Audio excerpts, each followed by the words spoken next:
Unexpectedly, even a sacred ground of the demon sect like Evil Sky Pavilion has people daring to sneak in and commit murder. As Lu Zhou was in seclusion contemplating, a black figure swiftly flew toward the south pavilion. The black-clad individual seemed to hover above the ground, making no sound at all. Upon opening a certain room, the intruder immediately flung a weapon toward the bed. However, there was no sound of flesh being struck. Realizing that the bed was empty, the figure instantly retreated. At that moment, a voice came from the rooftop. "You're late. Want to come up and enjoy the moon together?" The black figure looked up, decisively abandoning the assassination and turning to flee. Just as he was about to leave the south pavilion, a teasing voice came from above. "Where are you going so late at night?" The black figure looked up and saw Ming Shireen hanging upside down from a large tree ahead. He remained unfazed, swiftly changed direction, and leaped toward the west pavilion. Only by passing through the west pavilion could he reach the north pavilion, and only after the north pavilion could he descend the mountain. Rather than flying through the air, the black figure chose to skim along the ground, rooftops, and various structures with agile movements. As soon as he entered the west pavilion, a faint scent of wine drifted through the air. "Come, have a drink with this old man." The black figure furrowed his brows but did not respond. He tapped his toes lightly, soaring into the air, and decisively flew toward the north pavilion. At that moment, a golden arrow streaked through the sky, piercing the air like a shooting star. The black figure reached out with one hand, caught the arrow mid-air, and flipped. However, dozens more forceful energy arrows followed in rapid succession. Whoosh! They blossomed like fireworks. With agile movements, the black figure borrowed force to evade the incoming forceful energy arrows, simultaneously descending and landing not far from the north pavilion. The moment he landed, a hoarse voice rang out. "How does it feel to be surrounded?" Li Yunjiao warned you not to act recklessly. Jiang Liang frowned slightly and replied, "I have no choice." Lin Luo spoke in a calm tone, but every word struck like a blade. "Not just you, even I must follow the rules in this evil sky pavilion. Do you think you'll live longer than me?" Jiang Liang said, "I know it's difficult, knowing it's certain death." "Death?" Jiang Liang sneered. "You're speaking too soon." With that, he immediately cast the Dao concealment technique. Seeing this, Lin Luo instantly unleashed his Hunter Tribulation Insight avatar. A massive 10-meter tall avatar expanded from him in an instant, releasing a burst of energy and striking a wide area. The surroundings fell silent, completely still. At that moment, Jian Aijian and the others arrived. Pan Lydian lazily spoke. "Old Lan, can you handle this or not?" Ming Shireen spread his hands. "You all insisted on playing cat and mouse, betting on which way he'd run. Now you've messed up, haven't you?" Lin Luo shook his head. "I've already injured him. He won't get far." Pan Lydian, unconcerned, took a leisurely sip of wine and said, "Don't worry, he won't escape." Hua Wudao frowned slightly. "This person seems to have trained in the foreign Dao concealment technique." Lin Luo nodded. Back then, when the nations came to pay tribute, many foreigners practiced Great Flames techniques. Among them, the Dao concealment technique was refined by foreign cultivators into the ultimate escape art. Jian Aijian widened his eyes. "So you're saying, he really might get away? That guy came to assassinate me. The others might not care, but how could Jian Aijian not?" Lin Luo said calmly, "He won't escape." Pan Lydian laughed heartily. "Then let's see who catches this rat first." Hua Wudao said, "Elder Lung, you were too heavy-handed. That momentary 10-meter avatar expansion and the primal energy shockwave were overwhelming. How could he still escape? Catching a rat like this isn't even fun." He said that, but his figure still flickered as he darted in another direction, while the 6 Union seal radiated from his body. Lin Luo glanced up at Hua Yueshing in the sky and said, "The heights are your domain." Hua Yueshing responded enthusiastically, "Elder Lung, rest assured, I only fear you won't dare appear in the sky." Lin Luo clasped his hands behind his back and took a step forward. In the next second, he vanished. Jian Aijian looked around speechlessly, grumbling in his heart. "Are all these big shots this reckless? Your little brother is counting on you for protection. Can you take this seriously?" Ming Shireen patted his shoulder and comforted him. "At least you're a 5-leaf expert. So what if I'm 5-leaf? Does that mean I don't have the right to be afraid? Do you understand?" Jian Aijian complained internally but said aloud, "Brother Ming, your lesson is well taken. One sentence from you has awakened me. Move aside. Don't get near me. I think you should go chat about life with my 8th junior brother. You and I are not the same backbone. Do you get it?" With that, Ming Shireen flickered and disappeared. At the same time, outside the reflection cave in the back mountain, Jiang Liang, clutching his chest, appeared in a sorry state. The power of Evil Sky Pavilion had far exceeded his expectations. From all directions, he could sense immense energy blocking his escape route. Only the back mountain remained. Forcing himself to suppress the turbulence in his chi and blood, he quickened his pace. Just then, a voice suddenly echoed from within the reflection cave. Jiang Liang paused upon hearing the voice, quickly stepped past the barrier, and flickered to Yu Shangrong's side, whispering a threat, "Don't make a sound, or I'll take your life." After speaking, he clutched his chest and glanced at Yu Shangrong. The person before him had absolutely no primal energy fluctuations. Yu Shangrong spoke gently, "Brother, you're injured." Jiang Liang frowned deeply, but his heart relaxed slightly. "Were you captured by Evil Sky Pavilion?" Yu Shangrong answered frankly, "Yes." Jiang Liang grew curious. "Then why don't you escape?" Yu Shangrong smiled and shook his head. "If I could escape, I would have done so long ago. ago. Why would I wait until now? Jiang Liang had lived in Divine Capital for years, only leaving when carrying out missions. He knew a little about Evil Sky Pavilion, but he did not recognize the man before him. Anyone imprisoned here was naturally an enemy of Evil Sky Pavilion. I've always underestimated Evil Sky Pavilion. Seeing the other party about to stand up, he immediately warned with vigilance, "Don't move." Yu Shanrong glanced at him with a smile. "Are you afraid?" Jiang Liang raised an eyebrow. "I've already alarmed many experts of Evil Sky Pavilion. Any movement could draw their attention. Even if I die, I'll drag you down with me." Moonlight shone on Yu Shanrong's face, his expression remaining gentle and humble. "You want to kill me?" Jiang Liang hesitated for a moment before replying in a low voice, "It's just self-preservation. Don't blame me." Yu Shanrong chuckled softly. "Brother, there's no need to be afraid. If this were the past, you wouldn't have survived even a single breath before me." Hearing this, Jiang Liang snorted coldly. "If not for my carelessness, if I hadn't been injured, I would have had enough confidence to escape." Yu Shanrong shook his head. "You're still underestimating Evil Sky Pavilion. Let alone you, even if I were at my full strength, escaping from Evil Sky Pavilion would be impossible." Jiang Liang scoffed dismissively. "That's just you." Yu Shanrong chuckled at himself. Overconfidence is nothing but arrogance. He suddenly recalled his master's teachings. Looking back now, they did hold some truth. Jiang Liang sneered. "A prisoner like you isn't worthy of being compared to me." He cautiously glanced outside, ensuring there was no disturbance. Yu Shanrong smiled gently, slowly stood up, and uttered just one word: "Apologies. You picked the wrong person." Jiang Liang was confused, but before he could react, Yu Shanrong's figure flickered. He was already charging forward. "Overestimating yourself. Die." Jiang Liang swung his dagger, attempting to block. Yu Shanrong smiled faintly. Longevity sword was unsheathed. A 45-degree upward slash from the right. The sword returned to its sheath. The entire sequence was fluid, seamless. The battle was over. Jiang Liang's dagger shattered into two pieces. One half fell to the ground, while the other remained clutched in his hand. His eyes were filled with terror. He could feel it clearly. His energy sea had been sliced open. A long wound stretched across his body, from his lower left abdomen to his upper right shoulder, cutting straight through his energy sea. The wound was slowly splitting apart. No primal energy, just pure arm strength to achieve all this. Jiang Liang tilted his head and looked at Yu Shanrong's longevity sword. A faint red glow drifted from the scabbard, then quickly vanished. Clearly, this was a top-tier heaven-grade weapon, yet Yu Shanrong seemed somewhat dissatisfied. He shook his head and said, "Under normal circumstances, you should have died instantly. My apologies for making your death a bit painful." Jiang Liang let out a bitter smile. His robes were completely soaked in blood. "If I weren't gravely injured, you wouldn't have been able to hurt me." "If..." Yu Shanrong smiled faintly and did not argue. Jiang Liang's life was slipping away rapidly. Thud. He collapsed onto the ground. The moment his energy sea was severed, he lost the ability to control primal energy. Now, with heavy injuries, all he could do was quietly wait for death. In his final moments, unwilling to accept his fate, he asked, "Who are you? I want to remember. Who killed me?" Yu Shanrong slowly opened his eyes, glanced at Jiang Liang, and smiled faintly. "I am Yu Shanrong." Hearing this name, countless thoughts flashed through Jiang Liang's mind.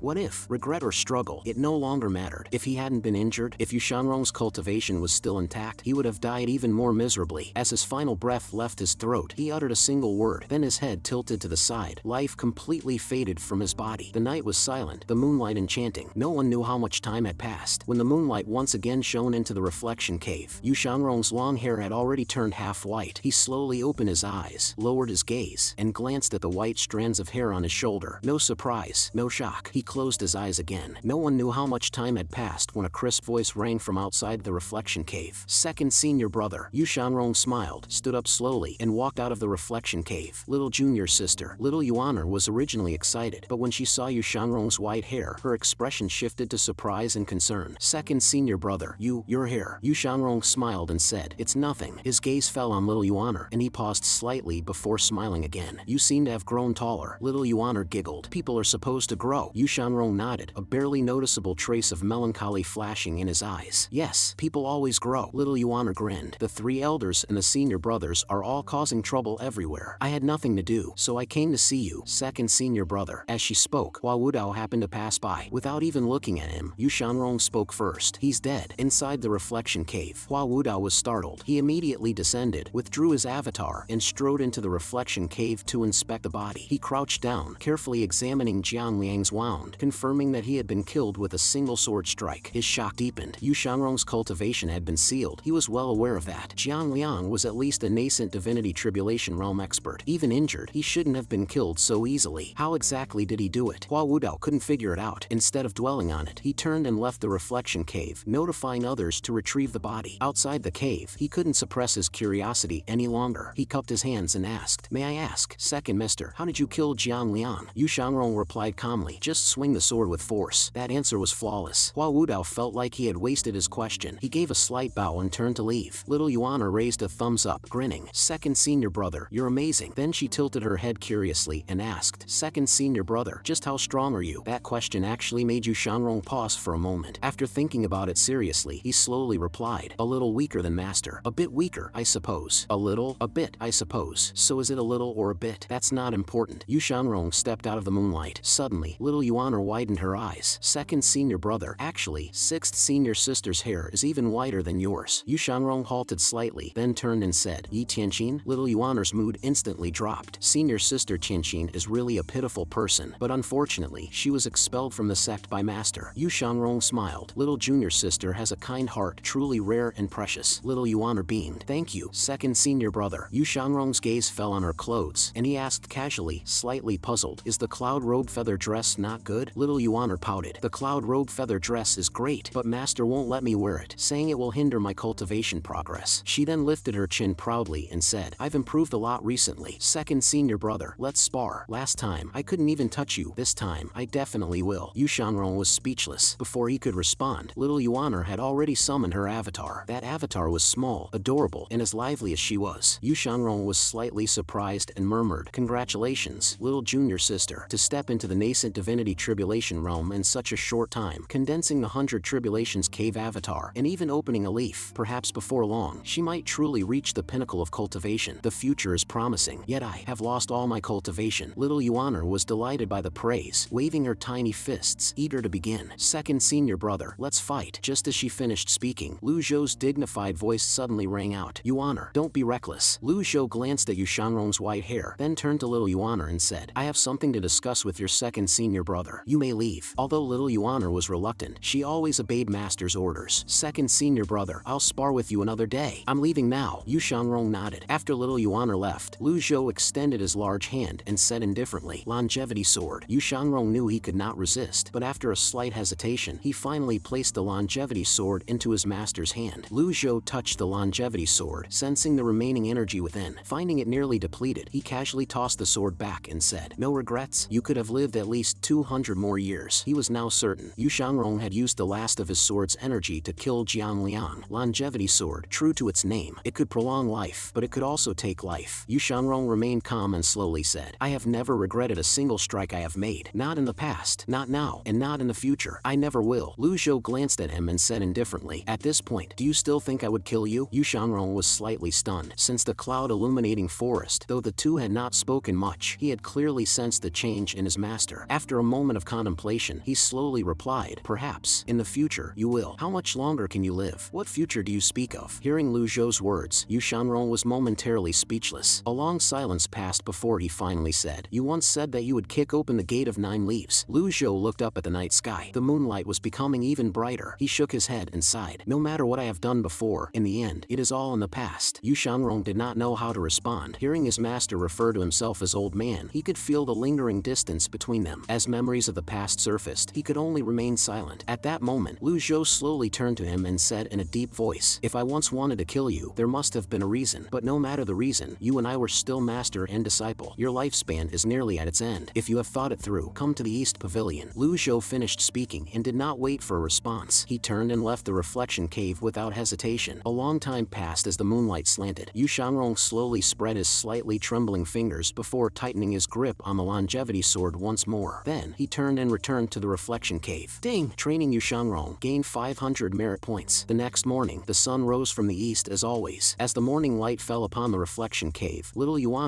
bounced cheerfully toward the entrance. Good morning, senior brother. Yu Xiangrong, holding the longevity sword, slowly walked out of the reflection cave. Good morning, little junior sister. But unlike last night, his hair had turned completely white. Little Yuan widened her eyes in surprise. Second senior brother, your hair. Yu Xiangrong looked up at the rising sun in the east and smiled contentedly. It's nothing, little junior sister. I have lost all my cultivation. If you wish to spar with me, you'll have to go easy on me. Little Yuan froze upon hearing this. She stood still, unable to find any words. In front of the reflection cave, a crowd had begun to gather. They had all heard. Yu Xiangrong, despite losing his cultivation, had slain a nascent divinity tribulation realm expert with nothing but a sword in hand. They had also heard the rumors that his hair had turned half white overnight. But now, seeing him in person, there was no half white about it. It was completely completely white in a single night. Perhaps because they now understood Yu Xiangrong's origins, someone sighed softly and said, "In the gentleman country, fragrant grass flourishes, yet life is fleeting, born in the morning, gone by dusk." Yu Xiangrong glanced at the crowd and, with his usual grace, said, "Good morning." Everyone cupped their hands in return. "Good morning, second Mr." Little Yuan suddenly snapped out of her daze and hurriedly said, "Second senior brother, I'll go beg Master. Master will definitely have a way." Yu Xiangrong shook his head and stopped her. "Weren't you going to spar with me?" Little Yuan hesitated, thought for a moment, then lowered her head, saying nothing more. At that moment, in the East Pavilion of Evil Sky Pavilion, Lu Zhou had spent the entire night meditating on the heavenly writing, feeling remarkably refreshed. Just then, Li Yunzhao and Jian Aijian entered. Li Yunzhao cupped his hands and said, "On behalf of the Empress Dowager, I thank you, Elder. Thanks to your intervention, the Empress Dowager's condition has improved. She will return to the palace today, and I have come to bid you farewell." Lu Zhou nodded slightly and spoke indifferently. "Li Yunzhao, when you return to Divine Capital, tell them that Jian Aijian is dead. Also, advise the Crown Prince Evil Sky Pavilion has marked this debt." The moment these words fell, Li Yunzhao's expression changed drastically. He immediately dropped to his knees, just about to kowtow and plead. But Jian Aijian waved his hand and said, "Don't bother. You already know what the elder's attitude is like." Li Yunzhao was speechless. "I'm part of the royal family. Of course, I speak for them. That's only natural. But Jian Aijian, aren't you also royalty? Lu Huan or Lu Ji, they're both your brothers. How can you not care at all?" Lu Zhou watched as Jian Aijian pulled Li Yunzhao away from the East Pavilion and couldn't help but sigh. "Yong Shou, among all your descendants, is there not a single good one?" Then again, perhaps that wasn't entirely true. The fourth prince, Lu Bing, a capable general guarding the borders, could be considered a meritorious figure. The fifth prince, Lu Hong, was gentle and scholarly by nature, yet he had never committed any wrongdoing. He almost forgot about Jian Aijian. The third prince, Lu Chen, was also not an outright villain. Meanwhile, in a hidden stronghold of the underworld sect, Yu Xinghai paced back and forth, then looked at Siwuya, who was seated to the side, and asked in a deep voice, "Seventh junior brother, do you have a plan?" Siwuya shook his head. "I didn't expect Jian Aijian to make this move. He's now hiding inside Evil Sky Pavilion, and my men can't get close." Jian Aijian was the third prince of Great Flame, deeply favored by the Empress Dowager. If they could capture him, the underworld sect would have a major bargaining chip. Unfortunately, he was too cunning. Yu Xinghai nodded and asked, "Now that Golden Court Mountain's barrier has disappeared, do you have anyone as skilled as the five rats? Find a way to sneak in and kill Jian Aijian." Siwuya frowned slightly and spoke slowly. "Jian Aijian must not be killed. My informant by the Crown Prince's side reports that the Crown Prince has already sent people to assassinate him." "The Crown Prince wants to kill the third prince?" Yu Xinghai's eyes flickered. Siwuya shook his head and said in a low voice, "The Crown Prince probably doesn't know that Jian Aijian is the third prince. Killing him is merely revenge for the second prince, Lu Huan, and a means to establish his authority." Upon hearing this, Yu Xinghai suddenly laughed. He stepped forward, patted Siwuya on the shoulder, and teased, "Sometimes, I wonder, how did you become so well connected in the palace? Is it really because of Princess Yongning? Don't be shy. Your senior brother won't make fun of you." At the mention of Princess Yongning, Siwuya's face turned slightly red. He quickly shook his head and said, "Senior brother misunderstands. I have no romantic feelings for her." Yu Xinghai gave an "I totally understand" look and laughed. "No wonder Han Yuan doesn't dare touch you. Such a fine young lady, yet you don't fancy her. You really need to lower your standards a bit." Siwuya was speechless and quickly changed the topic. "Let's focus on Underworld Sect's next move instead." "Now that's a good topic. Just what I wanted to discuss." Yu Xinghai immediately perked up, dropping the trivial gossip. He reached out, took out a map, and spread it across the table. Siwuya pointed his hand at a spot on the map, Lian State. 7 days passed in the blink of an eye. Feeling a bit restless, Lu Zhou decided to do a 10-time draw. The result? A full row of "Thank you for your participation." He sighed, left his room, and went out for some fresh air. These lotteries, they can be really addictive sometimes. As he was stretching his limbs, little Yuan bounced over, calling out, "Master, Master, second senior brother hasn't left Reflection Cave for days. I'm worried something might have happened. Master, do you want to check on him?" Lu Zhou frowned slightly. 7 days, and he still hasn't figured it out? What's his condition? Little Yuan answered. His hair turned completely white overnight. Now, he looks much weaker. It seems like he can't even hold his sword properly. Hearing this, Lu Zhou slowly turned around without saying a word. At that moment, Ming Shirin, Zhao Yu, Zhu Honggong, as well as Pan Zhong, Zhou Jifeng, and several others arrived at the East Pavilion courtyard. They seemed to have planned it in advance, as they all dropped to their knees at the same time. "Master, please intervene." Lu Zhou's gaze swept over the group as he said indifferently, "Pleading for that traitorous disciple?" Ming Shirin spoke in a deep voice. "Second senior brother may have erred, but over the years, he has never once neglected his duty in slaying Evil Sky Pavilion's enemies. We beg Master to take action." The others also bowed lower, pleading for Lu Zhou's help. Lu Zhou shook his head and said calmly, "If he wishes to beg for mercy, let him come himself." "Master," Lu Zhou's voice turned cold. "If I were soft-hearted, would Evil Sky Pavilion still exist today?" say? Tell him, if he wishes for death, I will grant it. With that, Lu Zhou flicked his sleeve and strode into the East Pavilion. He was not Ming Shirin, nor any of these disciples. He was the master of Evil Sky Pavilion. If he were soft-hearted, Evil Sky Pavilion would have long ceased to exist. If another disciple betrayed him in the future, who would bear responsibility? If everyone acted like this, how could rules be upheld? Everyone remained frozen in place, Lu Zhou's words echoing repeatedly in their minds. Master was right. If Yu Shangrong couldn't even plead for himself, how could he stand in Evil Sky Pavilion? Moreover, his long-standing rivalry with First Senior Brother and his inaction when Evil Sky Pavilion was besieged were not without fault. Master had already done enough. This was as merciful as he could be. At that moment, Duan Mushing walked in. Seeing everyone kneeling, he couldn't help but sigh. Actually, Master is right. Evil Sky Pavilion has stood strong to this day. If Master had been soft-hearted, it would have long ceased to exist. Back when the 10 great sects besieged Golden Court Mountain, wasn't it Master alone who turned the tide? Ming Shirin nodded, then said thoughtfully, but now, we can't just watch him die. Xiao Yu looked at Ming Shirin and said in a low voice, Fourth Senior Brother, think of something. Ming Shirin glanced around, lowered his voice, and said, there is a way, but it's extremely difficult. The Empress Dowager once gifted a longevity pill. That pill is in Master's possession. Right now, the only thing that can save Second Senior Brother is that pill. But Master is already advanced in age. That pill must be a treasure to him. If we try to take it, we're practically forcing Master's hand. It's already surprising that he didn't get angry at us. Ming Shirin's expression darkened as he scanned the group and said in a low voice, stand up, and remember, this conversation must remain secret. Hearing his words, everyone nodded in agreement. The Pavilion Lord was also nearing the end of his lifespan and was seeking ways to extend his life. Even if the longevity pill held no real value, that was still no reason for Master to give it away. Stepping outside the pavilion, Ming Shirin said, it's fine. Everyone, disperse for now. Then, he turned to little Yuan and said, little junior sister, come with me to Reflection Cave. The two followed the corridor outside the North Pavilion, heading toward the back mountain. Upon reaching Reflection Cave, they called out together, Second Senior Brother. Yu Shanrong's response was soft, yet warm. Come in. As cultivators, both Ming Shirin and little Yuan could easily hear the weakness in his voice. The two stepped into the Reflection Cave and saw Yu Shanrong sitting cross-legged. He smiled faintly and said gently, Fourth Junior Brother, little junior sister, make yourselves comfortable. Ming Shirin didn't sit down and spoke directly. Second Senior Brother, why put yourself through this? Yu Shangrong remained calm and said indifferently, we are fellow disciples. Just speak plainly. There's no need for roundabout words. Ming Shirin took a deep breath. Second Senior Brother, listen to me. Go and ask Master for help. I can tell that Master still holds some sentiment for you. Otherwise, would he have let you off this easily? He glanced around the Reflection Cave. It was simple and bare, but compared to past punishments, this was already lenient. Lowering his voice, he continued, Master has a longevity pill. It can solve your problem perfectly, no matter what happened in the past. Is there anything more important than your life? Yu Shanrong fell silent upon hearing this. Seeing this, Ming Shirin suddenly felt that his second senior brother wasn't entirely unreceptive. So he continued earnestly, Master is very different from before. He not only bestowed me the separation hook, but also gave little junior sister the Brahma Heaven Silk, and even old Eighth has gauntlets now. That's right, little Yuaner immediately summoned her Brahma Heaven Silk. It was a top-tier heaven-grade weapon. Even though she hadn't yet fully mastered it, Yu Shanrong could still sense its extraordinary nature. He lifted his head, looked at the two of them, and suddenly asked the question, if Master wanted to kill you, how would you feel? Ming Shirin chuckled and said nonchalantly, the thing is, second senior brother, you're still alive and well. Yu Shanrong was momentarily at a loss for words. Ming Shirin sighed lightly and continued, second senior brother, forgive me for being blunt, but if Master truly wanted you dead, you'd already be dead. With Master's cultivation, how could he possibly let you live until now? He knew these words might provoke Yu Shanrong, but he had to say them. The more he spoke, the clearer the truth became. That sentence struck right at the core of the matter. Yu Shanrong's heart trembled slightly. His usual composed expression shifted, and his brows furrowed faintly. I believe it. Fourth junior brother, little junior sister, you may leave. Ming Shirin nodded and did not continue persuading him. The two left Reflection Cave and arrived outside South Pavilion. Only then did little Yuaner finally ask, unable to hold back, fourth senior brother, will second senior brother die? Ming Shirin smiled slightly. No, second senior brother isn't that petty. I already pointed it out just now. Now, it depends on Master. Evening arrived in the blink of an eye. Lu Zhou sensed his cultivation had improved, reaching a bottleneck, but it was far from enough. This bottleneck wasn't about difficulty in progressing cultivation, rather, it was the difficulty in acquiring new clues. Whether it was memory recovery or the secrets of 9 leaves, everything needed to be reanalyzed. He glanced at the system interface and checked his remaining lifespan, 6,864 days. From what he had learned so far, breaking through 9 leaves would consume a portion of lifespan, so just over 6,000 days was far from enough. His merit points, 24,250. If he could break through 10 Directions universe, he would officially step into Nascent Divinity Tribulation meditation realm, paving the way to open his leaves. Lu Zhou pondered for a moment, then performed another 10-time draw. Luck points accumulated to 20. Sometimes, a person's mood is just inexplicably strange. Every time he heard "thank you for your participation," it always felt like success would come on the next try. Draw. Ding! 50 merit points consumed. 20 luck points consumed. Acquired. Reversal card times 10. Good stuff. This old man is not cursed. Lu Zhou now felt that, as long as the result wasn't "thank you for your participation," everything else was acceptable. Besides, reversal cards, the more he saved, the better. Preparing for 9 leaves in advance was always a good thing. Lu Zhou glanced at his inventory. Reversal cards, 31. This old man won't draw anymore. Quit while ahead. At that moment, Yu Shangrong's voice rang from outside. Disciple greets master. Lu Zhou remained calm, sitting cross-legged in place. Stroking his beard, he said, "Have you thought it through?" Yu Shangrong knelt on the ground, his voice clearer than before. "Master, I still want to live." Lu Zhou spoke calmly. "Come in." With his master's permission, Yu Shangrong pushed the door open and entered. He looked up and saw his master under the sunlight, appearing solemn and dignified. At Lu Zhou's gesture, he slowly sat down on the meditation cushion opposite him. Thinking back, he had never sat face to face like this with his master before. Lu Zhou's gaze was deep as he stared at Yu Shangrong and slowly asked, "Back then, did I truly want to kill you?" The moment this question was asked, the atmosphere in the pavilion became tense and heavy, yet Yu Shangrong seemed completely unaffected. He nodded slightly, giving a definite answer. Lu Zhou asked in a deep voice, "What was the reason?" Yu Shangrong was silent for a moment. Then, he suddenly felt his fingers twitch slightly, as if they were beyond his control. In a low voice, he said, "You wanted to break through 9 leaves. First senior brother, and I had no choice but to leave." Lu Zhou remained expressionless, but his mind was filled with doubt. Killing a disciple to break through 9 leaves? What kind of logic is that? Clearly, there were many complexities behind this. Yu Shangrong met Lu Zhou's gaze and spoke honestly. "In the gentleman country, people are born in the morning and die by dusk, but they possess a special ability. They can absorb lifespan in exchange for longevity. Perhaps, Master wanted to obtain the same method back then." Hearing this, Lu Zhou was not surprised. He had already speculated about it before. This was merely confirmation. If that was truly the case, then what about Yu Zhenghai? Lu Zhou continued to ask, "Was it the same for Yu Zhenghai?" Yu Shangrong shook his head. "I only know that first senior brother is very resilient. As for the rest, you'd have to ask him yourself." He paused for a moment before adding, "Seventh junior brother once said that you sealed your memories inside a crystal. Perhaps the crystal contains all the answers you seek." The room fell into an eerie silence, so quiet that even a faint ringing in the ears could be heard. So the reason for his memory loss was this. Lu Zhou stroked his beard and asked in a deep voice, "Where is the crystal?" Yu Shangrong answered truthfully, "I don't know, but before that, you seem to have traveled to many places. Northern frontier, then western frontier. You are not afraid that if I regain my memories, I will kill you?" Yu Shangrong remained calm and slowly said, "Fourth junior brother said that with your cultivation, if you truly wanted to kill me and first senior brother, it would be effortless. And then, there are many other things. You loved beating up first senior brother. You loved making him steer the ship. You only ever enjoyed sparring in swordsmanship with me. You often had seventh junior brother massage your feet. You even," before he could finish, Lu Zhou raised his hand and interrupted him. "Anything unrelated to 9 leaves, stop talking." Yu Shangrong paused slightly, nodded, and fell silent. Judging by this, was that all there was to 9 leaves? Lu Zhou looked at Yu Shangrong, waiting for him to continue. However, Yu Shangrong lowered his head, glanced at his clothing and hair, and suddenly felt a little uncomfortable. The room fell silent once more. No one knew how much time had passed before Yu Shangrong suddenly leaned forward, breaking the silence. "Disciple wishes to continue living." It was strange. Lu Zhou looked at him. Not only was he not angry, but there was even a hint of relief in his heart. Birth, aging, sickness, and death, such natural cycles. But only by living can one find the drive to continue. Lu Zhou stepped forward, patted his shoulder, and said slowly, "It is good that you have come to understand. As your master, I bestow you the longevity pill. May you live well." With that, he casually raised his hand. A large pill instantly appeared in his palm. Lu Zhou glanced down at it, paused slightly, then fell silent for a moment. "I took the wrong one." He put away the pill and retrieved a brocade box instead. Yu Shangrong's body trembled slightly. He had heard the words "as your master." He had also heard the weight of expectation and "live well." At that moment, his heart stirred. He immediately knelt again. No grand words, no exaggerated movements, no excessive explanations, no unnecessary expressions. Just one sentence. Disciple greets master. When a person reignites their pursuit of life, the only thing you can do is tell them, even if the path ahead is shrouded in darkness, press forward, for there is no way back. Hope is the greatest driving force on this path. Lu Zhou looked at Yu Shangrong, who was kneeling on the ground, feeling a surge of emotions. After a brief silence, he finally spoke. "Rise." He slowly pushed the brocade box toward Yu Shangrong and said indifferently, "This pill is no ordinary one. It grants 200 years of lifespan." Yu Shangrong was never greedy. 200 years? That was more than enough. After all, the energy expended by the longevity sword and that one decisive strike was merely 200 years. But Lu Zhou shook his head and said in a deep voice. Not enough. Far from enough. With only 200 years, how will you break through 9 leaves? As you said, beyond the gate of 9 leaves lies darkness, but I do not believe so. Hearing this, Yu Xiangrong was filled with doubt and surprise. Is there any easy path to take? From 1 leaf to 8 leaves, the road was already filled with thorns and hardships. From 8 leaves to 9 leaves, how could it possibly be easy? Now, it seemed, things were even more complicated than he had imagined. Lu Zhou did not continue the topic. Instead, he pointed at the brocade box in Yu Xiangrong's hands and said calmly, "Take the pill. The longevity pill extends lifespan because it contains an immense amount of energy. However, this energy dissipates over time. Unlike wine, it does not improve with age. The longer it sits, the less valuable it becomes." Yu Xiangrong opened the brocade box and took out the pill, which emitted a faint dark glow. Carefully examining it, a strong medicinal fragrance filled the air, but unlike the usual bitterness of herbs, it carried a hint of sweetness, refreshing and invigorating. At the same time, he could feel an intensely powerful energy fluctuation. He was slightly stunned. This pill had just been refined not long ago. He hadn't expected the longevity pill to be this fresh. The cost of refining such a pill was enormous. How could he not know? Lu Zhou reminded him once more. Swallow it. Without hesitation, Yu Xiangrong placed the pill into his mouth. At first, his mouth felt warm, but the moment the pill touched his tongue, a sudden, searing heat surged through him. The pill seemed to come alive, instantly sliding down his throat before he even had time to taste it. The entire pill plunged straight into his energy center. The sensation was as if he had just swallowed a whole red date in one gulp. And then, that searing heat instantly ignited in his abdomen. The potential of life was fully unleashed. At that moment, Lu Zhou raised his palm and struck Yu Xiangrong's body with force. "Don't move!" Yu Xiangrong wanted to move, but he couldn't. With his cultivation completely lost and the immense energy of the pill surging through him, he had completely lost control of his body. Yu Xiangrong was completely immobilized. Lu Zhou struck with a palm from a distance, sending a wave of cool energy that instantly neutralized nearly half of the burning sensation. Yu Xiangrong immediately understood. This was the removal of the body-binding divine spell. As the palm landed, the body-binding divine spell vanished along with the burning sensation, and everything fell into silence. A long-lost power erupted from deep within his energy center, surging forth like a volcanic explosion. Energy rushed through his meridians, spreading across his entire body. With the support of 8-leaf strength, the burning pain became insignificant. Strangely enough, a cooling sensation spread throughout his body. This meant that the longevity pill's effects had begun to take hold. Lu Zhou noticed something. As Yu Xiangrong knelt down once more, a thought surfaced in his mind. Loyalty. At this moment, his loyalty was steadily increasing. Humans truly are strange creatures. A single thought can bring a person back. A single thought can also lead them astray. The next morning, Yu Xiangrong felt that the effects of the pill had been fully absorbed. He slowly opened his eyes. The first thing he saw was his master, seated at the table across from him, eyes closed, resting. On the table, various books were laid out. Looking around, he noticed that the table was filled with books on lifespan, manuals on 8-leaf cultivation, and a map. For a moment, Yu Xiangrong was stunned. Last night, in the dim light, he hadn't noticed, but now he realized his master had been preparing for all of this. What moved him even more was the fact that his master had remained seated across from him the entire night, watching over him without leaving. Yu Xiangrong checked his condition. His energy had fully recovered. All that remained was fine-tuning his state. Without saying much, he bowed once more to Lu Zhou, then picked up his longevity sword and turned to leave the room. Just as he stepped out of the East Pavilion, a dignified voice called out, "Go to South Pavilion." Yu Xiangrong smiled slightly. For some reason, his heart suddenly felt much lighter. After giving a brief response, he headed toward South Pavilion. Sword Demon Yu Xiangrong had finally returned to Evil Sky Pavilion. With Lu Zhou's help, not only had his lifespan increased by 200 years, but his cultivation had also been fully restored to its peak state. After Yu Xiangrong left the room, Lu Zhou slowly opened his eyes. The knight's heavenly writing comprehension had been decent, nothing extraordinary. However, he noticed something. The task Fragrant Grass's lifespan was now marked as completed. Just as expected, Fragrant Grass referred to Yu Xiangrong. Task reward, 2,000 merit points. As for the other task, a new heavenly writing volume, the sheepskin ancient map pointed toward the northwest. It seemed that was where the next objective lay. The sky was still early. Lu Zhou closed his eyes once again and continued comprehending the heavenly writing. Meanwhile, in the South Pavilion, Duan Musheng, carrying his overlord's spear, arrived outside Ming Shirin's room. "Old Fourth, spar with me." Ming Shirin was speechless. He sluggishly stepped out of his room, frowning. "Third senior brother, you and I have completely different fighting styles. I suggest you find Old Eighth. He's a great match. He's got the precious Zen robe and gauntlets. He can take a beating." Duan Musheng grabbed Ming Shirin's arm, refusing to let go. "He just opened a leaf. Then go find Elder Hua. The turtle defense technique is too annoying." Ming Shirin quickly waved his hands. "No, I still have to check on second senior brother. Once his issue is resolved, you can spar with him instead." Duan Musheng frowned. "Second senior brother? He's lost his cultivation. He's not my match right now." That statement didn't quite feel right, so Duan Musheng added, "A battle without without primal energy completely negates my advantage. Ming Shirin nodded along. Third senior brother is right. How could second senior brother be your match? Boom! Suddenly, a deafening explosion echoed through the air. Both of them froze for a moment before instinctively turning toward South Pavilion. Even old 8th, Zhu Honggong, who had been sleeping like a dead pig, was jolted awake. He groggily sat up, rubbing his eyes. What's going on? Who dares to cause trouble in Evil Sky Pavilion? Who's got a death wish? Let's go check it out. It didn't take long before they arrived outside South Pavilion. By then, many female disciples had already gathered at the edge of the plaza, watching in awe. Ming Shirin focused his gaze and couldn't help but exclaim in surprise. No way! Second senior brother? Looking toward the center of the plaza, atop a stone pillar, Yu Shangrong stood against the wind, cradling his longevity sword. His white hair had turned back to black. This scene left everyone stunned. His sword was cold. His aura was cold as well. Standing up there, it must be cold too. Zhou Jifan rolled his eyes at him and scolded in a low voice. Shut up! Can't you see Elder Hua looking so pitiful? His cultivation is back. What's cold about that? Hua Wudao had already arrived near South Pavilion. The moment he saw Yu Shangrong's cultivation restored, he couldn't resist the urge to challenge him. He knew he couldn't defeat Yu Shangrong, but he just wanted to test the defensive power of the 6 Union Seal. The result? He couldn't even withstand a single move. Again, Hua Wudao gritted his teeth and shouted. Yu Shangrong smiled faintly, his voice drifting down from above. You are weak. So weak. Work harder. Hua Wudao's face stiffened. He suddenly felt embarrassed. I refuse to believe I can't withstand at least 2 moves. 6 Union Seal. Activate. 9 ancient characters spun into motion. At that moment, Ming Shirin's voice floated in from the side. Elder Hua, have standards fallen so low now? As long as you can endure 2 moves? Hua Wudao staggered slightly, his old face turning red from embarrassment. Since when did merely enduring a single move become a luxury? Standing atop the stone pillar, Yu Shangrong looked down at Hua Wudao. Watch closely. In the next second, Longevity Sword unsheathed. Primal energy surged. Even though the energy within Longevity Sword had long dissipated, its nature still instilled fear. All eyes were locked onto Yu Shangrong. Sword control through energy. Sword forceful energy manifested. Yu Shangrong dove down. The space in front of the stone pillar seemed to distort. A thin mist veiled the air. His figure blurred. Left, center, right, 3 silhouettes. Hua Wudao's eyes widened in shock. By the time he saw clearly, the 3 figures merged into one. Longevity Sword had already entered the range of 6 Union Seal. Yu Shangrong, sword in hand, held it horizontally before him, its tip aimed straight at Hua Wudao. Hua Wudao's heart sank. Sparring with Duan Mushing every day, though he never lost, it never looked too great either. But fighting second mister, the gap was this vast? Utterly frustrating. Yu Shangrong withdrew his Longevity Sword and said indifferently, no need to feel discouraged. Longevity Sword has followed me for years and has broken countless formations. Was this supposed to be comforting? Hua Wudao put away his 6 Union Seal and took a step back. In the distance, Pan Litian and Leng Luo, who had been watching, sighed and shook their heads in unison. Old Lan, you're an 8-leaf too. Wanna go up and spar with second mister? Leng Luo shook his head. I have yet to recover my cultivation. Maybe another day. Old Pan, you have Black Magnolia aiding you. Surely your recovery is faster than mine. Why don't you give it a try? Pan Litian shook his head and said seriously, I just remembered. I have a jar of century-old wine back in the courtyard. How about we drink instead? Leng Luo chuckled. Sounds like a fine idea. The two reached a very pleasant agreement, turned around, and left without the slightest intention of stepping onto the field. Hua Yueshing stepped forward and helped Hua Wudao up. Hua Wudao shook his head and said in a deep voice, I'm fine. Many thanks to second mister for the lesson. At that moment, Ming Shirin walked out from the crowd and patted Hua Wudao on the shoulder. Elder Hua, make sure you don't end up with any mental trauma from this. This move, 3 souls, is second senior brother's signature sword technique. Just having the courage to face it head-on is already quite impressive. As he spoke, Ming Shirin gave a subtle glance. Hua Wudao was momentarily stunned and turned to look. Leng Luo and Pan Litian were long gone. Instantly, he felt much better. Just moments ago, he thought he had completely lost face. At that moment, Yu Shangrong smiled gently, swept his gaze over the crowd, and said softly, since we are all members of Evil Sky Pavilion, I, Yu Shangrong, shall give my full guidance. Who else seeks instruction? His intentions were genuine, and his goal was to help everyone. But why did it sound a little off? Ming Shirin's eyes darted around before he quickly pointed at Duan Mushing, third senior brother. Duan Mushing was momentarily stunned. Then, realizing what had happened, he grabbed Ming Shirin by the collar and yanked him back forcefully. You promised to spar with me using the spear. Don't even think about running. Ming Shirin frantically waved his hands. Senior brother, slow down. Just then, little Yuan arrived outside South Pavilion and called out, second senior brother, good morning. Yu Shangrong smiled warmly. Good morning, little junior sister. Little Yuan continued, master wants you to come over. Moments later, everyone gathered in Evil Sky Pavilion's grand hall. Lu Zhou set aside his brush, his gaze falling on a list of names on the table. He nodded slightly. Then, raising his eyes toward Yu Shangrong, he asked indifferently, how was the sparring? Yu Shangrong respectfully replied, I won in a single move. Lu Zhou nodded again and then said, Elder Hua has a strong sense of pride pride. Let him have a few moves in the future. Yu Shanrong bowed slightly. Disciple understands. After all, while Wu Dao was still a pillar of Evil Sky Pavilion, if he ended up crippled before making any contributions, that would be quite a loss. Lu Zhou looked at Yu Shanrong and said in a deep voice, I have 2 tasks for you. Are you willing to take them? Without hesitation, Yu Shanrong replied, Master, just give the order. Good. Lu Zhou nodded, then handed the sheet of white paper to Yu Shanrong. Eliminate everyone on this list. Leave none alive. His tone was neither light nor heavy. His voice neither hurried nor slow, yet his words rang crystal clear in everyone's ears. The crowd's hearts trembled as they collectively took a sharp breath. They didn't know who was on that list, but one thing was certain. Any name written on that paper was already doomed to become another soul beneath the sword demon's blade. This was the fearless resolve of Evil Sky Pavilion. Yu Shanrong lowered his gaze and took another look at the list, his expression calm. The people on this list are too weak. In the past, a list like this, he wouldn't even bother glancing at it. Perhaps he found such a task far too dull. Yu Shanrong cupped his hands slightly and said in a deep voice, Disciple requests to add more names to the list. Lu Zhou casually replied with an okay. Seeing this, everyone was momentarily speechless. Yu Shanrong picked up the brush and began adding names to the list. After a while, the originally blank paper was densely filled with names. After he finished writing, he presented the list with both hands. Please, Master, have a look. Lu Zhou shook his head and said, There's no need for me to check. This is trust. Do not employ those you doubt, and do not doubt those you employ. Pan Zhong, Zhou Jifeng, and others felt as if their mentalities and worldviews were collapsing. Little Yuan was extremely curious. Second senior brother, I want to see. Yu Shanrong didn't mind and handed the paper to her. Little Yuan picked up the paper and started reading. Head of the Orthodox sect, Zhang Yuanzhan. Head of the Principled Forest School, Chan Jian. Great Elder of the Celestial Masters sect, Zhang Daoran. Great Elder of the Henku School, Chan Jin. Abbot of the Rui Monastery, Miaozhen Buddhist Monk, 7 Stars Villa, Hu Shindao. With each name she read, everyone's heart trembled. These were all influential figures, each renowned in their own right, and they were the very experts who had once besieged Golden Court Mountain. Little Yuaner's voice grew clearer in the hall, echoing around as she read. After a while, she stopped and looked up at her second senior brother Yu Shanrong. Second senior brother, you've added quite a few. Yu Shanrong just smiled and did not explain. Little Yuaner continued. Great Elder of the Cloud Sect, Zhao Ji. Second Elder of the Cloud Sect, Sun Hong. This was the list from the Cloud Sect, the leading faction among the 3 sects in the southern part of the Great Flame. Everyone listened, their hearts thumping wildly again. The status of the 3 sects was even more illustrious than that of the top 10 famous schools, and their influence was incomparable. She read for a good while and her voice lingered on the last 10 names. Second Elder of the Luo Sect, Dan Yinjin. Upon hearing this name, Hua Yuexing involuntarily took a step back. Zhou Jifeng and Pan Zhong noticed and quickly asked, What's wrong? Hua Yuexing lowered his head and whispered, I'm fine. Lu Zhou naturally did not overlook the change in her expression. The names on this list are all those who harbor ill intentions towards the Evil Sky Pavilion. There are so many righteous schools in the world. Why only kill these? Have you ever thought about that? Lu Zhou had no obligation to explain to them, but the current state of Evil Sky Pavilion was not what it used to be, and many present were from various sects and schools. Before Lu Zhou could speak further, Pan Zhong interjected, The list compiled by the Pavilion Lord and the Second Master surely contains only those who deserve to die. Did they ever consider that there would be a day like today when they besieged the Evil Sky Pavilion? Lu Zhou's gaze fell on Hua Yuexing, and he said indifferently, Dan Yinjin is the second elder of the Luo sect. I intend to kill him. Do you have any objections? On hearing this, Hua Yuexing quickly shook his head. If the second master wishes to kill her, I dare not object. It's just some sentimentality. Dan Yinjin was indeed my master. However, when I left the Luo sect, I had already severed the master-disciple relationship. After hearing this, everyone nodded. No wonder she reacted that way. It makes sense. After all, people are still human, and even if one is cold-blooded, they would still recognize their former master. Lu Zhou looked towards Yu Shanrong since he was the one who added the name. Yu Shanrong gave a slight smile and said, Since that's the case, I will leave her for last. Before that, if she is willing to repent, I will not kill her. This statement was clearly intended for Hua Yuexing. Hua Yuexing bowed and said, Thank you, Pavilion Lord. Thank you, Second Master. After all, that was the master who had taught him martial arts, and to achieve this much was already showing utmost benevolence and righteousness. Lu Zhou naturally had no objections. He didn't have much of an impression of this Dan Yinjin. Among the many experts who besieged Golden Court Mountain, apart from the top 10, few others were memorable. After all, with his status, not every Tom, Dick, or Harry deserved his attention. Yu Shanrong then secured the list and bowed. Please instruct me on the next task, Master. Lu Zhou casually waved his hand, and a second piece of paper flew over. Yu Shanrong caught it and glanced at it. The paper was filled with some crooked and twisted symbols, completely incomprehensible. Little Yuaner tiptoed and jumped a few times, barely managing to see the symbols on the paper, but she was equally baffled. Lu Zhou then said, This second task is for you to go to Little Salt Mount and find a book with this symbol. Yu Shanrong was puzzled and looked closely at the symbol. symbols. Little Salt Mount, that was his hometown. However, these inexplicable symbols were a complete mystery to him. However, the fact that his master sent him back to Little Salt Mount must be out of consideration for him. Reflecting on it, he indeed hadn't visited his hometown in a long time. Evil Sky Pavilion's second iron rule. Once you join the Evil Sky Pavilion, you must sever all ties with the past. Now that master has shown mercy, how could he not be grateful? Disciple will strictly follow master's orders. However, finding the experts from the top 10 famous sects is not an easy task. This mission will take some time. Lu Zhou nodded. You see to it. Not only do you need to find them, but you also need to kill them. Also, some cultivators are extremely afraid of death and will hide within barriers and formations, making them difficult to kill. Even though Yu Shanrong is highly skilled, completing the tasks on the list is not an overnight matter. If you really encounter a strong opponent, you can avoid them and leave them to me to handle. The world is full of wonders, and just because you are at the 8th leaf does not mean you can look down on everyone in the world. Yu Shanrong was initially startled, then nodded. Disciple obeys. After saying this, he turned and left the grand hall. Everyone watched his departing figure, filled with emotion. Second master had just returned to the Evil Sky Pavilion and was immediately assigned such an important task. How many could achieve this? Moreover, the Pavilion Lord has given him enough freedom. Such a master is destined to be a lone ranger. Yu Shanrong also enjoyed such missions, traveling alone, challenging various masters. This task was essentially letting him return to his original way of life. 2 days later, Yu Shanrong left the Evil Sky Pavilion. Lu Zhou assigned this task to Yu Shanrong because no one else was more suitable. This was also a task that could maximize his abilities. Lu Zhou had also considered sending Yu Shanrong to capture Old Seventh back, but Si Wuyao would inevitably be closer to Yu Zhenghai, and since Yu Zhenghai and Yu Shanrong were equally matched, even if it were assigned to him, it would be difficult to guarantee success. Moreover, with many branches of the underworld sect spread all over the world, it was exceedingly difficult to find Yu Zhenghai. Meanwhile, the news of Jian Aiqian's death spread in the cultivation world, and the Great Flame royal family also found it unbelievable. In the court, civil and military officials engaged in fierce debates over this matter, but due to Emperor Yongqing not attending court for many days, the issue was repeatedly shelved. 7 days later, Yi State was in chaos, forcing the court and the royal family to focus on the affairs of Yi State, and the matter involving the second Prince Lu Huan was even more untraceable. Inside the study of Evergreen Palace, an inner eunuch trembled as he walked in from outside and knelt on the ground. Your Majesty, a report from the front lines. Yi State is in chaos. The man standing by the long table, with a beard a foot long, deep and spirited eyes, and a slightly aged face, is the current emperor, Liu Yan. However, Liu Yan continued to wield his brush, focused on painting and writing, seemingly indifferent to the turmoil in Yi State. After some time, he finally put down his brush and said indifferently, "Send a flying letter to Wei Zhuoyan. Order him to suppress it on sight." The inner eunuch was slightly startled, originally wanting to ask if he should convene a court session, but seeing Liu Yan's composed expression, he swallowed his questions and respectfully responded, "As you command." Liu Yan then asked, "How is the Empress Dowager?" The Empress Dowager went to the Evil Sky Pavilion and has been cured. However, the guard Jiang who escorted the Empress Dowager to the Evil Sky Pavilion has died, and Jian Aijian, who attempted to assassinate the second prince, has been executed. Liu Yan nodded slightly and said, "Convey my decree. Confine the crown prince for 3 months. Also, fill the vacancy of Han Yuan as soon as possible. Have the civil and military officials draft the list and send it to me." "As you command." The inner eunuch bowed respectfully and retreated, leaving the study in silence. Liu Yan's lips curled slightly, showing a hint of disdainful smile. His left hand slowly lifted, looking at the red veins emerging in his palm. He murmured to himself, "Once I break through the 9th leaf, not just the 9 provinces, all lands under heaven shall be mine." 7 days later, since Lu Zhou handed the death list to Yu Shanrong unleashed a massacre in the cultivation world, and his first stop was the Principled Forest School. The Principled Forest School was originally a minor faction within the Confucian sects and was the weakest and only faction without barriers and formations for protection among the 10 major sects that besieged Golden Court Mountain, located in a remote area with rugged mountain paths. Reaching Big Ring Mountain required crossing a gorge. The gorge was full of wild beasts and many terrifying birds. Therefore, the natural barrier of the gorge became the Principled Forest School's safeguard, keeping them safe and sound. As the sun climbed high, on the square of the Principled Forest School, disciples were chanting scriptures in unison. Suddenly, a figure in a blue robe appeared in the sky, hovering above the main hall. The disciples quickly gathered together, looking up at the figure above, but dared not shout abuses lightly. After all, anyone who could arrive silently above the main hall of the Principled Forest School must at least be a master of the nascent divinity tribulation realm. The figure in the blue robe smiled slightly. "Principled Forest School, sorry for the disturbance." The square fell deathly silent. Finally, a disciple boldly spoke up. "This is indeed the Principled Forest School. May I ask what brings the senior here?" The figure in the blue robe slowly said, "Is the headmaster Chang Jian here?" Hearing this, the disciples looked at each other, unsure whether to answer. Just then, a majestic voice came from halfway up the mountain. "Who seeks an audience with me?" The voice boomed, echoing within the great hall of the principaled forest school. Following that, a figure shimmering with forceful energy soared from above the hall, shooting towards the sky. "The headmaster has broken through." "Great!" the disciples cheered jubilantly. This meant that the principaled forest school would rise to a new level, and its status in the cultivation world would also improve. Chang Jian used the great supernatural powers technique, his figure hovering above the main hall, his body surging with forceful energy, radiating it all around. Fresh from his breakthrough, he couldn't help but want to show off his power. At that moment, Yu Shangrong calmly took out a piece of paper from his bosom and, over the name Chang Jian, he boldly crossed it out with thick ink. Although the onlookers could not see the specifics written on the paper, this simple act sent a shock through the disciples of the principaled forest school. Chang Jian's gaze fell on the figure in the blue robe, sensing that the visitor was no ordinary person, and he dared not take him lightly, bowing with his hands clasped. "May I know what brings you to the principaled forest school?" Yu Shangrong gave a slight smile. "So you are Chang Jian?" Being called by one's full name is not a pleasant feeling, especially for a sect leader. But Chang Jian still suppressed his displeasure and responded gravely, "Indeed." Yu Shangrong put the list back into his bosom, his tone still polite. "Then there is no mistake." He nodded slightly and said, "Please forgive me. I have a poor memory, so I had to write the names down on paper." "A list?" Chang Jian furrowed his brow, his face full of confusion. Yu Shangrong scanned the crowd and spoke lightly, "Others need not worry," implying that he was only looking for the people on the list. Chang Jian's frown deepened, his eyes fiery as he stared intently at the figure in the blue robe. Suddenly, he recalled a name that resounded throughout the world. His heart trembled, and his voice quivered. "You want to kill me?" Yu Shangrong's left hand lifted slightly, and the longevity sword floated over, landing in his palm. "Sorry." Chang Jian's pride and confidence dissipated in an instant upon seeing the longevity sword. He took a deep breath and said gravely, "I know who you are now. May I say a few more words?" Yu Shangrong smiled slightly and did not stop him. Chang Jian's eyes flickered, trying to buy time. "I have just reached the peak of the 7th leaf. Grant me 3 days, and I will accept my punishment." However, Yu Shangrong simply shook his head and said indifferently, "No." Upon hearing this, Chang Jian's face changed dramatically, and he then shouted angrily, "Elders, help me." As soon as his words fell, many cultivators from halfway up the mountain swooped down, along with the disciples in the square, nearly 1,000 people in total, forming a formidable array. Yu Shangrong remained calm, fingers clenched together, gripping the longevity sword. The longevity sword, sensing its master's intent to battle, buzzed and trembled, resonating in response. The sword, which had not tasted blood for a long time, was now restless and more terrifying than ever. "Those listed shall become spirits beneath my sword. Irrelevant people, please do not interfere." Yu Shangrong, thanks in advance. The name Yu Shangrong, like a spell, caused everyone to tremble and stand frozen in place. The disciples who had come in great numbers to support widened their eyes, helpless. At that moment, Yu Shangrong's figure blurred, splitting into 3 forms in midair. The 3 forms merged, then, like a meteor, rushed straight at Chang Jian. Suddenly, the entire mountain fell silent. With the move 3 souls as one coupled with great supernatural powers, Yu Shangrong instantly repelled principaled forest school's headmaster Chang Jian hundreds of meters away, stripping him of most of his combat power. The subsequent battle turned into a solo show by Yu Shangrong, with sword forceful energy pouring down like a fierce storm. Yu Shangrong's swordplay, like long-suppressed rage, was fully unleashed at this moment. What could be more logical than an 8th leaf overpowering a 7th leaf? This is the pinnacle of swordsmanship. The principle of sword forceful energy involves mobilizing primal energy to condense into forceful energy, then shaping that forceful energy into the form of a sword. Without a weapon, purely imagining and condensing sword forceful energy not only takes time and effort, but also significantly increases the expenditure during use. This is where the importance of a weapon becomes apparent. With a weapon, one can directly wrap primal energy to form sword forceful energy. Yellow tier weapon increases sword forceful energy power by about 30%. Mystic tier weapon increases power by an additional 30% over the yellow tier. Heavenly tier weapon represents a qualitative leap, not only possessing the characteristic to break through forceful energy, but also enhancing sword forceful energy power threefold, with the amount and speed of condensing forceful energy triple that of earth tier weapons. This is the terrifying aspect of a heavenly tier weapon. In addition, the compatibility of the weapon is also a key factor. Yu Shangrong and his longevity sword have long been perfectly attuned, not merely tripling the power of an earth tier weapon, but appearing more like 5 or even 10 times the enhancement. Sword forceful energy rains down. The buildings atop the main hall of Principled Forest School on Dahuan Mountain are completely destroyed. Halfway up the mountain, a deep pit suddenly appeared. The disparity in strength was so great that the area of the battle did not expand. No one dared to intervene. Ding! Killing one target. 1,500 merit points obtained. Sorry for the disturbance. I take my leave. Yu Shangrong's palm opened slightly, and the longevity sword automatically returned to its scabbard. As if nothing had happened, his figure flickered, flying above the main hall, hall and then disappearing into the forest. Looking around, no disciple of the principled forest school dared to move. Over the next month, Yu Shangrong's sword traveled throughout the cultivation world. Hanku School's great elder, Zhang Jin, fell. 7 Stars Villa, Hu Shindao, fell. Celestial Masters Sect's great elder, Zhang Daoran, fell. For a time, the cultivation world's top 10 sects were in a state of panic. The news of the evil Sky Pavilion death list spread far and wide, and many cultivators who had participated in the siege of Golden Court Mountain began to leave their sects to protect themselves. Great Flame Southern Region Luo Sect. The news of the death list also reached here. The youngest third elder of Luo Sect, Lu Ping, with a worried face, hurried towards the council hall. As the youngest elder of Luo Sect, he had a boundless future and thus had the right to directly enter the council hall. Inside the council hall, the elders sat on either side, and upon seeing Lu Ping rush in, they were all puzzled. Elder Lu, what brings such urgency? Lu Ping got straight to the point. Elder Dan, bad news. Rumors in the cultivation world say that sword demon Yu Shangrong has returned to Evil Sky Pavilion. Dan Yunjin, the second elder of Luo Sect, also the only female elder and recognized as the top archer. Lu Ping's tone deepened as he continued. Evil Sky Pavilion has issued a death list targeting those who participated in the siege of Golden Court Mountain. Anyone on the list has already become a spirit under Yu Shangrong's sword. Upon hearing this, everyone was shocked. We must not underestimate Yu Shangrong's strength. Among the Cloud, Sky, and Luo sects, aside from Cloud Sect, which has some history with Evil Sky Pavilion, Sky Sect generally stays out of worldly affairs, and Luo Sect only occasionally interacts with the top 10 sects. Strictly speaking, Luo Sect has no deep-seated grudge with Evil Sky Pavilion. The most recent clash was when Yi Tianxin incited Cloud Sect, leading the Cloud Sect deploying more than a dozen Divine Court Realm cultivators to besiege the old demon at Green Sun Mountain, only to suffer a bitter defeat. After a moment of silence, someone spoke. Cloud Sect was involved in the Yi Tianxin affair. There are specific people responsible. What does this have to do with our Luo Sect? Another elder scoffed. Lu Ping, do not bolster others' morale while undermining our own prestige. It's just a list. No need to make a fuss. Lu Ping, hearing this, furrowed his brow and said sternly, let me finish before you draw conclusions. Hanku School's great elder, Zhang Jin, 7 Stars Villa, Hu Shindao, Celestial Masters Sect's great elder, Zhang Daoran. All 3 are dead. Sword demon kills based solely on the list. Those listed are spirits beneath his sword. A month ago, the headmaster of Principled Forest School outside of the Heavenly Chasm, Chang Jian, became the first target on the sword demon's list. I sent people to investigate at Principled Forest School. Headmaster Chang had just reached the peak of the 7th leaf and was killed by the sword demon with overwhelming superiority. Inside the council hall, there was dead silence. Everyone finally realized the seriousness of the issue. Even Dan Yunjin raised her head with a grave expression. Someone asked, did you just say that the people on the list were all those who participated in the siege of Golden Court Mountain? Lu Ping nodded. Yes. Hearing this, everyone breathed a slight sigh of relief. Then that's good. Luo Sect didn't participate in that. However, just then, Lu Ping's gaze shifted, looking towards Dan Yunjin on the left. Elder Dan, your name is on the list. Dan Yunjin, hearing her name on the list, felt her heart suddenly tighten as if struck by a heavy blow. Even though she tried to maintain her composure and her face remained calm, she still felt an inexplicable oppression and discomfort upon hearing these words. After a long silence, she finally spoke slowly. Does the sect leader know about this? Lu Ping shook his head. Not yet. Dan Yunjin's eyes flickered slightly, and she said calmly, then let's pretend we don't know. Hearing Dan Yunjin's words, Lu Ping was instantly stunned. What does this mean? Your name is on the death list, and you can pretend you don't know? Lu Ping repeatedly said, Elder Dan, this matter must be treated with caution. If we wait until the sword demon comes knocking, it will be too late for regrets. The 4th elder also chimed in. Elder Dan, I think Elder Lu makes a good point. This matter needs to be handled with caution, not carelessly. Dan Yunjin, upon hearing this, suddenly stood up, her gaze sweeping over everyone. Are you all that afraid? The others responded with dismissive smiles. Why should Luo Sect fear anyone? It's not about being afraid. Let's stick to the facts and not beat around the bush. Elder Dan, what do you plan to do? Dan Yunjin spoke calmly. Luo Sect has 10 holy sites, from 1 to 10, spread across 20 mountains including Luo Peak and Purple Cloud Peak. Each holy site has tens of thousands of disciples, all protected by barriers and formations, and guarded by experts skilled in formations and Taoist arts. The first holy site, which is here, has a protective formation that has been passed down through nearly 10 generations of headmasters. All of you elders are the backbone of Luo Sect and should stand with me against the sword demon. In the vast world of cultivation, evil should not overpower righteousness, and we must not passively accept it. What Elder Dan says makes sense. Evil is ultimately evil, and it must not corrupt our ways. Luo Sect's formations may not compare to the Divine Capital 10 Absolute Array, but they are not easily broken by others. However, someone frowned and said, but what if the sword demon just waits outside? After all, he is from the demonic path. As the saying goes, a visible spear is easy to dodge, but a hidden arrow is hard to guard against. Luo 13, the head of the sword altar, one of Cloud Sect's 8 altars, elders wasn't even a match for the sword demon in broad daylight. That's a good point. Fear not the thief who steals, but the thief who keeps on thinking about it. Who can guarantee that one day the sword demon won't stab you in the back? Just as the council hall fell silent, a disciple hurried in, looking anxious. Elders, a flying letter from the sword demon. What was inevitable has finally arrived. Everyone's heart sank. Dan Yunjin's brow furrowed deeply, and she said in a deep voice, "Read it out." She knew that in such a situation, it was essential to bind everyone together, otherwise, she alone could not escape the sword demon's pursuit. The disciple unfolded the letter, cleared his throat, and read aloud, "I am Yu Shangrong. Kindly inform Luosek's second elder, Dan Yunjin. Those listed are spirits beneath my sword. Evil Sky Pavilion exceptionally grants Elder Dan an opportunity to apologize. Starting today, if Elder Dan does not appear every 7 days, I will add one more person to the death list until everyone on the list has perished. I am not eloquent. Please bear with me." After reading, the disciple looked bewildered, as if he couldn't believe what he had just read. Is this really the tone of the sword demon? Not to mention him, the elders present were also full of astonishment and confusion. Dan Yunjin's expression was complex. She took a deep breath and slowly said, "It's him, no doubt. Years ago, I once shot arrows at him from the peak of the third holy site. Alas, his forceful energy was so robust that I missed. I didn't expect him to be so vengeful. Everyone, don't be afraid of him." Everyone looked at Dan Yunjin with subtle expressions. Not right. Only Dan Yunjin could make an assassination attempt sound so righteous. Lu Ping frowned, sensing something amiss. The flying letter says Elder Dan can apologize, which means she still has a chance. Elder Lu's words are reasonable. Seconded. Dan Yunjin was momentarily stunned. Looking around, she noticed that people's attitudes and expressions had changed dramatically from before. "Elder Dan, the greater good is the priority. I think you should apologize. According to the usual practices of Evil Sky Pavilion, those on the list are doomed to die, but now that they've offered an opening, it indicates this is an opportunity. Elder Dan, although Luosect is strong, there is no need to make an enemy of Evil Sky Pavilion. The greater good is the priority." Upon these words, the other elders bowed in unison, saying together, "Please, Elder Dan, consider the greater good." The change in the wind was completely unexpected to Dan Yunjin. She took a deep breath, her eyes slightly cold, and slowly said, "What a death list. What if I don't go?" At these words, everyone's expression changed dramatically, and they looked at her unfavorably. Lu Ping's gaze was firm, and his tone was heavy and serious. "Then we will have no choice but to ask you to go." The word "ask" was particularly emphasized. From the beginning, his attitude was different from the other elders. His stance was clear. Whoever offends the Evil Sky Pavilion must face death. You should know, that is the sword demon. Why should the entire Luo sect bear the consequences of the trouble Dan Yunjin caused? Dan Yunjin's brows furrowed. "Fine, I'll go." Seeing this, Lu Ping's tone softened a bit, saying, "Here's what we'll do. I have a friend who happens to have a mount, so let Elder Dan ride it to Evil Sky Pavilion." The elders nodded in approval. "That would be best. That would be best." Meanwhile, the news of the death list spread further throughout the cultivation world. Thus, a new rumor began to circulate in the cultivation world. Sword demon Yu Shangrong, to force those on the list to appear, uses the tactic of adding to the list to kill innocents indiscriminately. Soon after, Yu Shangrong's name reached the second spot on the blacklist. However, in fact, only Dan Yunjin was given this treatment. Just 3 days passed. Inside Evil Sky Pavilion, Lu Zhou was in an exceptionally good mood. In the month that Yu Shangrong was handling the list, merit points soared, reaching 32,250 points. This meant that he could directly purchase the 10 Directions Universe avatar and advance to the nascent Divinity Tribulation realm. However, he was not in a hurry to buy it. At that moment, Zhou Jifeng came in and bowed. "Pavilion Lord, Dan Yunjin has arrived." There was a rumor in the cultivation world that Mr. Second sent a flying letter to Luosect. If Dan Yunjin does not come to Evil Sky Pavilion to apologize within a day, 3 more lists would be added each day. After hearing this, Lu Zhou furrowed his brow. Although Yu Shangrong liked to challenge the strong, he was not naturally cruel. Why would he be so brutal? Lu Zhou asked calmly, "Who did you hear this from?" Zhou Jifeng replied, "Yesterday, a disciple of Evil Sky Pavilion heard it from people at the post station while purchasing supplies in Tangzi town." Lu Zhou shook his head. "That's a distorted version of the truth." He then waved his hand and said, "Bring Dan Yunjin here." Not long after, Dan Yunjin and her entourage, led by Zhou Jifeng, entered the Great Hall. Perhaps because it was their first time in this notorious place, they seemed extremely nervous. Luosect's Dan Yunjin, here to apologize. Dan Yunjin bowed with her hands clasped together. When she looked up, her gaze unintentionally fell on Hua Yuesheng not far away, and she exclaimed in shock, "It's you, you traitor! Traitor! You actually joined Evil Sky Pavilion?" Lu Zhou, upon hearing this, casually waved his hand. A miniature Taoist palm imprint quietly floated out. Dan Yunjin instinctively raised her arms to block, and her protective forceful energy neutralized the palm imprint. However, at that moment, Duan Musheng's Overlord spear suddenly struck. A dense mass of spear shadows, like 1,000 waves, surged toward her. Even though Dan Yunjin was a sixth leaf expert, it was difficult for her to defend against Duan Musheng's surprise attack at such close range. Moreover, Duan Musheng, who practiced practices daily against 7th Leaf powerhouses like Hua Wudao has greatly enhanced his attack power. Furthermore, since Dan Yunjin is primarily an archer, once she is engaged in close combat, even leading by 3 leaves, she struggled to use her skills effectively, forcing Dan Yunjin to continuously retreat. She flipped back and landed, her body's protective forceful energy violently trembling until it shattered. So strong. A random person from Evil Sky Pavilion has such strength? Lu Zhou spoke calmly. Duan Mushing, stand down. Duan Mushing immediately withdrew his spear and bowed.